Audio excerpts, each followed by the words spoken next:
Il y avait une jeune journaliste, une jeune contributrice de Charlie Hebdo qui a eu la Kalachnikov sur le nez et il lui a dit « récite le Coran et je t'épargne ».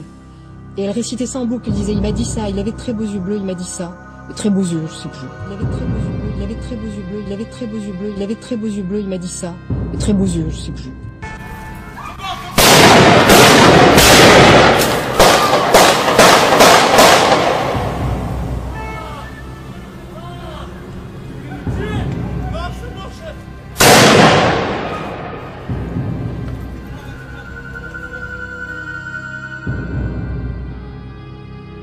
C'est ma responsabilité de dire que la peur doit être surmontée et de dire que cet attentat doit, au contraire, libérer notre parole face au fondamentalisme islamique. Ne pas se taire et commencer par oser nommer ce qui s'est passé.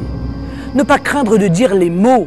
Il s'agit d'un attentat terroriste commis au nom de l'islamisme radical. Le temps du déni, de l'hypocrisie n'est plus possible.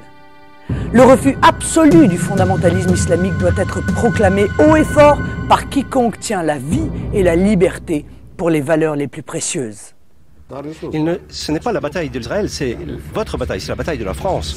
Parce que c'est la même bataille. S'ils réussissent ici, et si Israël est critiqué, et pas les terroristes, eh bien si nous ne sommes pas solidaires, eh bien cette peste du terrorisme viendra chez vous. C'est une question de temps, elle viendra en France. Bonjour, c'est fait, donc le texte est donc validé. Ce n'est pas une surprise, on s'y attendait.